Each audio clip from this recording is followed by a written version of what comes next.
지구 표면적의 70%를 차지하고 있는 물. 물은 모든 생명체의 근원이다. 인간의 몸도 물이 70%를 차지하고 있다. 다양한 형태로 존재하는 물. 이 중에서도 마실 수 있는 물은 0.0075%.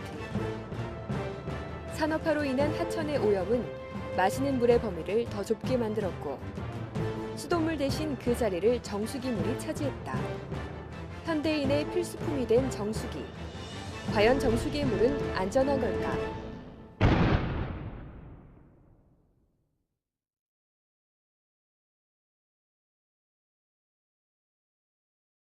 구한 말인 1908년, 서울 뚝도 정수장이 준공되면서 최초로 수돗물을 생산 공급하게 된다.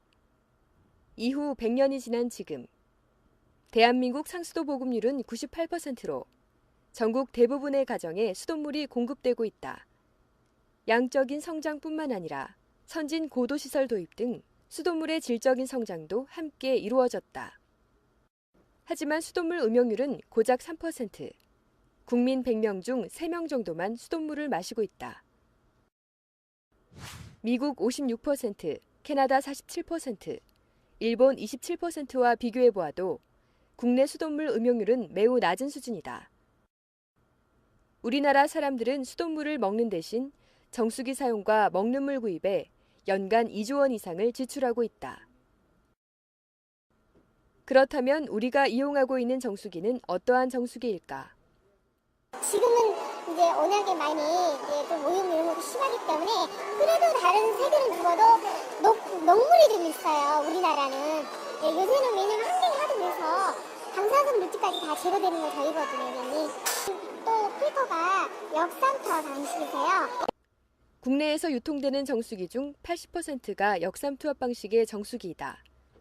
학교와 병원, 식당 어디에서나 역삼투압 정수기가 있고 국민 대다수가 이 정수기의 물을 마시고 있다. 그런데 이 역삼투압 방식의 정수기 논란이 끊이지 않고 있다. 역삼투압 정수기는 인공으로 만든 미세한 막에 삼투압의 반대 방향으로 강한 압력을 가해 물을 통과시킨다. 역삼투압 막이라고 하는 이제 고분자 이제 물질을 이용해서 이제 하나를 이제 장벽을 의미하는 거죠.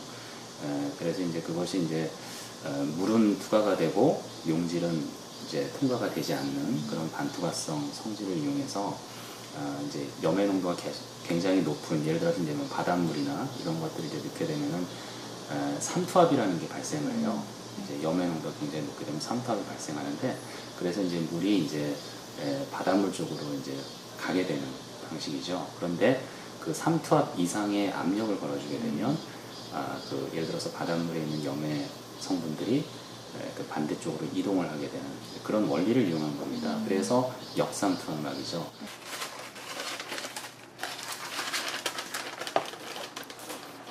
여기 보이시죠?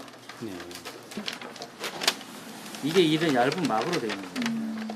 그리고 이쪽에서 물이 들어가서 이 안쪽으로 들어옵니다.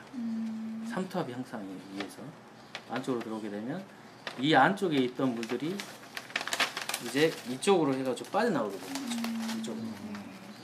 여기는 한쪽은 막아져 있고 이쪽 한쪽은 막아져 있기 때문에 이쪽으로 나오는 물들이 있거든요. 여기에서 눌러주고 이쪽으로 안쪽으로 들어가게 되면 물이 이 중간에 있던 물들은 이쪽으로 새서 나오게 되는 거죠. 이 물이 다 통과하지 못한 물들은 폐수 결부로 해가지고 다시 물이 떨어지게 되는 거죠. 역삼투압막의 구멍은 머리카락의 10,000분의 1 크기로 아주 작기 때문에 가 펌프를 설치해서 물의 압력을 가해야 한다. 수돗물이 이 작은 구멍을 통과해 걸러지게 하려면 일정한 시간이 필요한데, 그러는 동안 많은 양의 수돗물이 수압에 밀려 배출구로 버려진다. 어느 정도의 물이 버려지는 것일까? 취재팀은 역삼투압 방식의 정수기에서 버려지는 물을 직접 측정해봤다. 일반 가정집에서 사용되는 정수기에서 마실 물 0.5리터를 얻기 위해 배수관을 통해 버려지는 물의 양을 측정해보았더니 1.8리터나 됐다. 1리터를 마시기 위해 3.5리터를 버려야 하는 셈이다. 해수유리라고 하는데 대부분 보면은 우리가 100을 가하면은 100을 다 얻는 게 아니죠. 그래서 한 40%는 얻고 100을 가하면은 나머지 60%는 폐수로 버리게 되는 것이죠. 그럼 해수율이 40%밖에 안 되는 거죠. 그러니까 예, 굉장히 많이 낭비하게 되는 것이죠. 사실 그것이 이 멤브레인 공정의 가장 큰 어떻게 보면 좀 단점이고 앞으로 해결해야 될 문제이긴 하죠. 정수기를 산 소비자들은 이 사실을 알고 있을까? 그런 건 안 사지. 저 산투압 방식 말고 일반 거는 제스요. 뉴스에서 봤어요. 그리고 그 물은 벌어지는 물이라고 얘기하지만 그동안 생활하면서 다 사용을 할 수 있고요. 고객님 이런 부분들은 생활하면서 사용할 수 있습니다. 근데 불편하게 대부분 사용 안 하시니까 뭐 그냥 이런 부분들이 뭐 벌어지기도 합니다. 정수기 업체의 말대로 버려지는 물을 생활 하수로 사용하려면 따로 물을 받아놓는 수고를 해야 한다. 취재팀이 방문한 가정집에서 이런 불편함을 감수하고 생활 하수로 사용하는 소비자는 없었다. 소비자 대부분은 물이 낭비되는 사실조차 모른다. 그리고 버려지는 물의 비용도 소비자의 몫이 된다. 그냥 수돗물을 그냥 마시는 거하고 정수기를 통해서, 그러니까 이게 한 달에 한 번씩 와서 코디해주는 정수기들을 이렇게 통해서 비용 비교를 대략 해봤습니다. 연간 한 40만 원 조금 넘게 차이가 나요. 서울 시내에만 정수기가 한 200만 대 정도 설치되어 있다고 합니다. 200만 대, 한 대당 40만 원씩이면 그게 얼마입니까? 한 8천억 정도 됩니까? 그 정도가 그냥 쓸데없는 비용이라는 거죠. 역삼투압 정수기에 사용되는 핵심 부품인 역삼투막 필터는 물의 오염물질을 제거하는데 탁월한 성능을 발휘한다.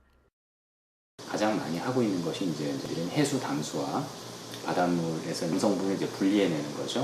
해수 담수화나 아니면 이제 초순수 제조할 때, 그다음에 이제 뭐 합해수 재이용을 위해서 역삼투압 기술을 이제 해주는 경우도 있고요. 전자 현미경으로 본 역삼투압 필터 단면은 0.001 마이크로미터. 아주 치밀해 나노 크기 입자도 통과하지 못하는 구조다. 이 작은 필터를 통과하면 대부분 오염물질은 제거되지만 문제는 칼슘과 철 등 물속에 녹아있는 유무기 물질까지 걸러지게 된다. 이렇게 깐깐하게 걸러진 물에는 미네랄이 없다. 즉 순수한 H2O, 증류수에 가까운 물이 된다. 미네랄이 없는 물을 마셔도 괜찮은 걸까? 이 미네랄 같은 게 대표적으로 작지만 부족하면은 우리 몸이 결단나는, 우리 몸이 벽이 생길 수 있는, 작동되지 않을 수 있는, 자동차로 치면은 윤활유라든지 엔진 오일 같은 거라고 생각하시면 되거든요. 이 미네랄이라는 역할은 인체 구전 성분부터 신경 전달 물질, 또 세포 간의 그런 신호 전달 물질, 굉장히 하는 일들이 많죠.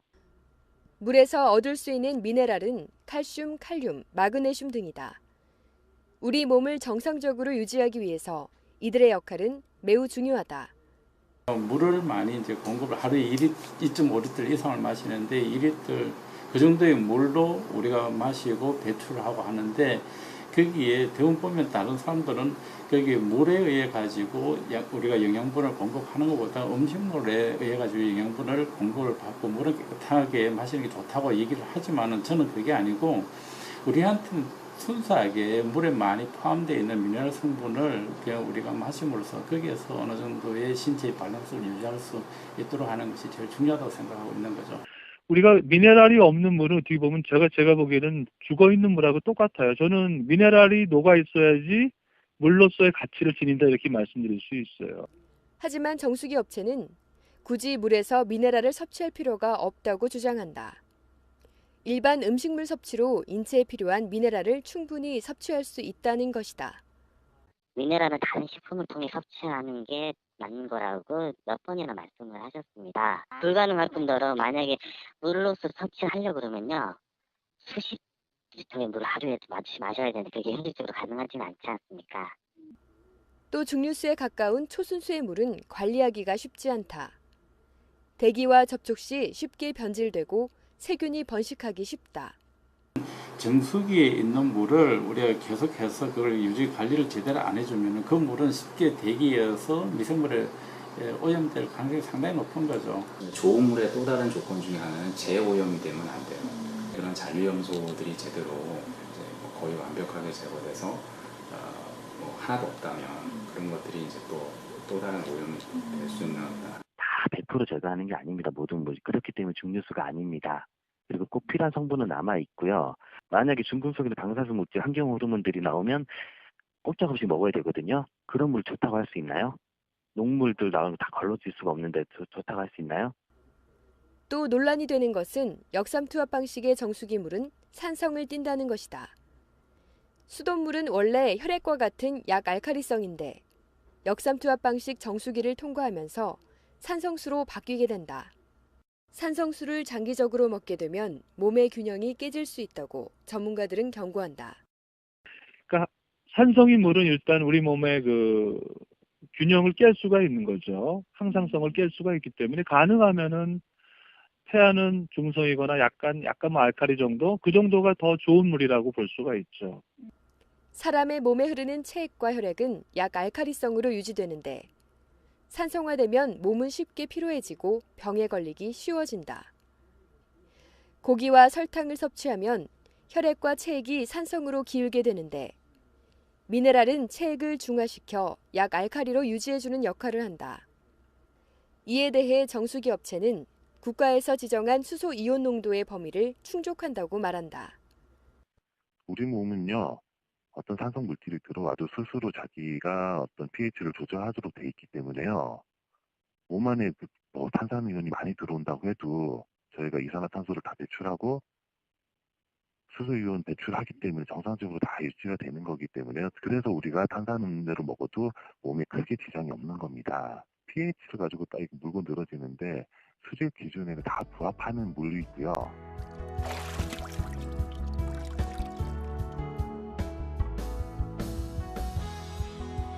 국민들은 안전하고 좋은 물을 마시기 위해서 고가의 비용을 지급하고 정수기를 구입한다.